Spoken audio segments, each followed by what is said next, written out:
Concepts in Refractive Surgery Part 7 Keratorefractive Surgery Complications or Complications of Corneal Refractive Surgery. These complications can be categorized into intraoperative or flap complications, early postoperative complications, and late postoperative complications. Whatever the complication is, there are general causes. These causes can be preoperative, intraoperative, or postoperative. The preoperative causes include pre-existing corneal pathology, blepharitis or meibomian gland dysfunction, low pressure eyes, average K higher than 46 diopters or lower than 40 diopters, and deep-seated eyes or tight lids. Intraoperative causes include poor corneal lubrication, poor blade quality, microkeratome malfunction, thin flap when the flap is attempted to be less than or equals to 100 microns, loss of suction during the pass, defects in Bowman layer at the edges of the flap, long exposure of the bed and the flap, high attempted corrections and ablation depth, toxic agents, and contamination. Postoperative causes include eye rubbing, dry eye, and discharge. Starting with flap complications, the first complication is thin, irregular, or buttonhole flaps. There are prior to operation causes: history of collagen vascular disease, patient cornea is steeper than 46 diopters, conjunctival scarring after prior ocular surgery, previous incisional keratotomy, prior ocular, specifically corneal injury, previous scleral buckling surgery, and patient with unusually thick epithelial layer, like when the epithelial layer is thicker than 90 microns. There are causes during the operation: loss of suction or microkeratome malfunction, low intraocular pressure, poor lubrication, and excess tissue causing buckling of the cornea. Now, what is the management of this complication? You have to abort the operation. You must abort the operation. Don't continue with the operation. Just stop and then reposition the flap or the remnants of the flap and apply a bandage contact lens. After that, give at least 3 months after the operation for 2 reasons. The first one is to give a sufficient time for the refraction to be stable, and the second reason to be sure that no complication has occurred, like epithelial ingrowth. If everything is okay, you can proceed with PRK or femtolasic using a deeper layer or a thicker flap. Take-home message: identify patients at risk, check your microkeratome before the surgery, and do not ablate a poor quality bed. The second complication is the incomplete LASIK flap.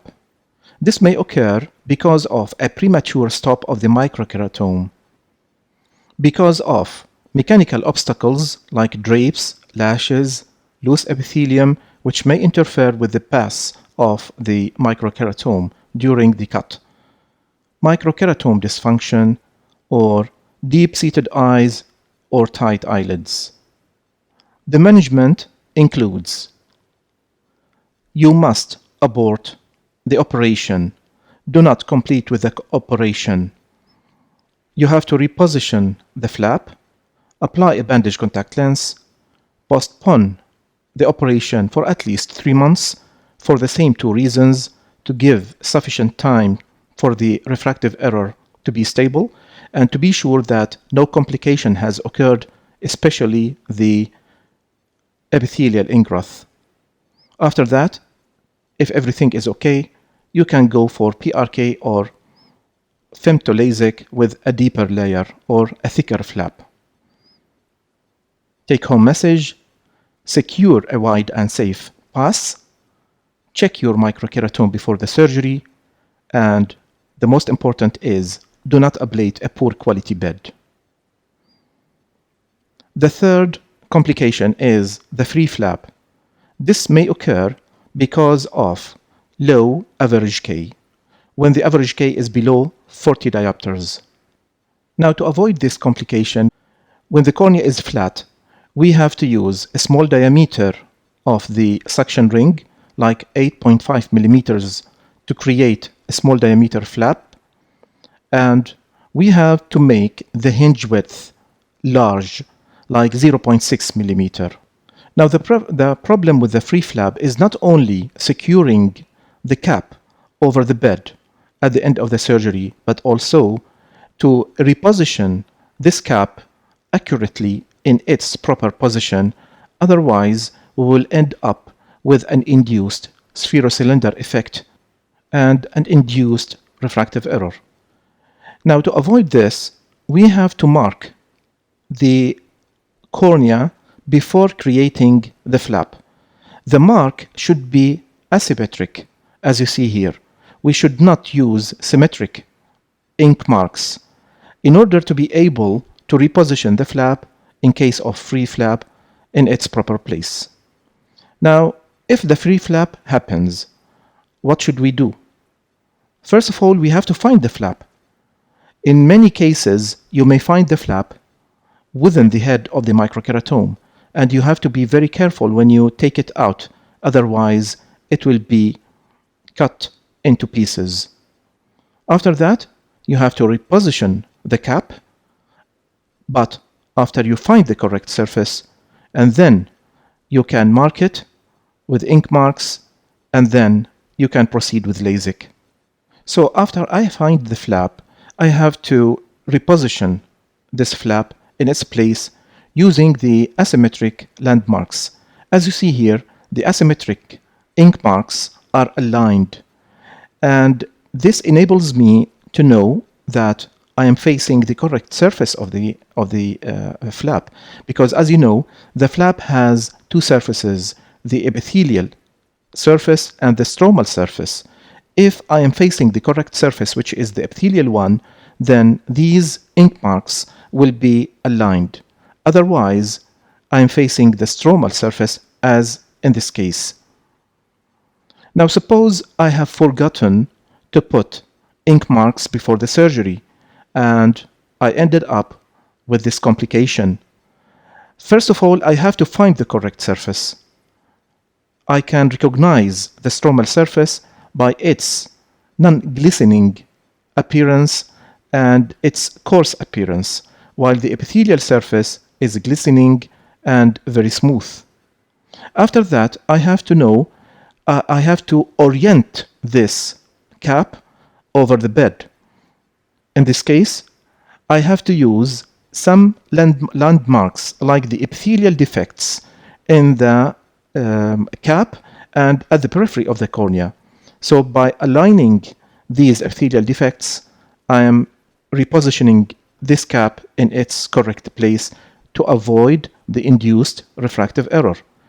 And after that, I can put asymmetric ink marks, and then I can proceed with the LASIK. Distorted flap or displaced flap, or wrinkles in the flap. This may happen during the operation because of thin flap, excessive irrigation under the flap, or loose epithelium.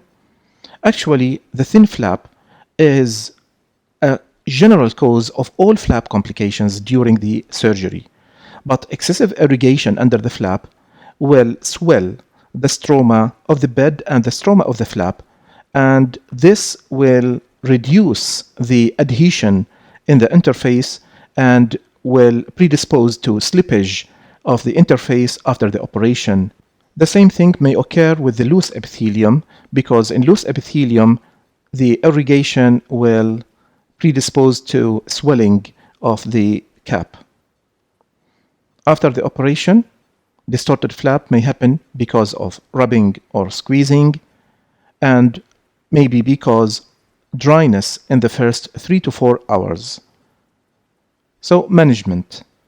The management differs whether the case comes within the 48 hours after the operation or after 48 hours after the operation. If the patient comes within the first 48 hours, we have to lift the flap, we have to do mild irrigation, reposition the flap, and apply a bandage contact lens. It's very easy. But after 48 hours, we have to do the same steps: lifting the flap, mild irrigation, repositioning the flap, and bandage contact lens. But the issue here after 48 hours is repositioning the flap. Actually, there will be some contracture, and sometimes this contracture may be severe enough to resist repositioning of the flap. So, if repositioning is done properly, just we need a bandage contact lens. But if repositioning is very difficult, then we have two options. The first one is to remove the epithelium over the flap and to apply a bandage contact lens. But we have to put in mind that this option, which is removal of epithelium of the cap, will predispose the cornea to deep lamellar keratitis, DLK, because any epithelial defect over the flap will predispose to DLK. And this will enforce us to use copious topical steroids, maybe for a long time. The other option is to suture the flap, maybe with 1 or 2 or 3 sutures, to reposition it properly and put a bandage contact lens. And these sutures can be removed after 1 or 2 weeks according to the situation. Flap striae. It is a low degree of the previous complication or the distorted flap or displaced flap. Now we have to think about this complication in every case when the patient is suffering from unexplained reduced postoperative corrected visual acuity. In this case, we have to recheck the patient on the slit lamp in order to be sure that the anterior corneal surface has or has not such black striae as you see in this figure. And we need to differentiate between two categories, the macrostriae and the microstriae. The main difference is the macrostriae can be seen without fluorescein, while the microstriae cannot be seen without fluorescein. It means that we need a drop of fluorescein in order to stain the tear film and to highlight the black breaks in this fluorescein layer.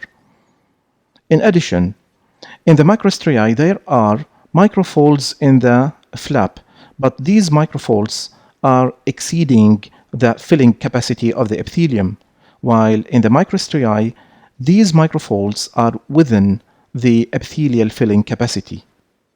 Finally, the macrostriae usually affect vision, while the microstriae usually do not.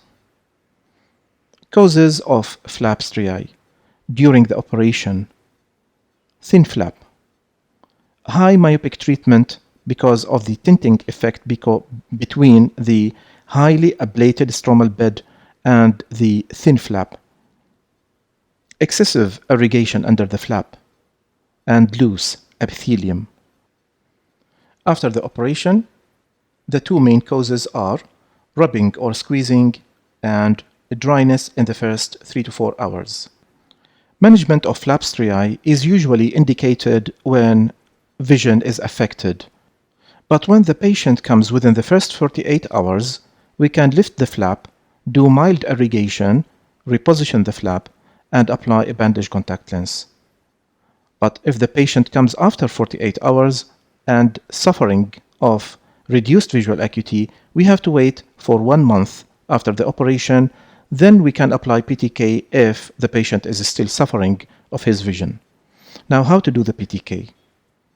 Before discussing how to do the PTK, we have to know that the epithelium has a filling capacity.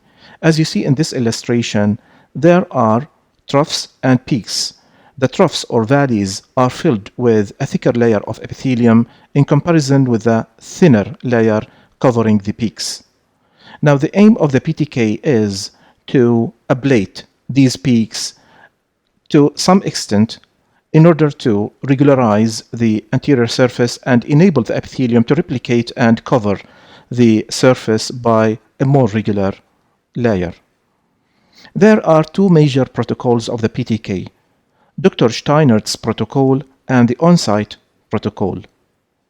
Dr. Steinert's has described a protocol on Vuzix machine using 300 pulses of 6.5 millimeters spots in two phases.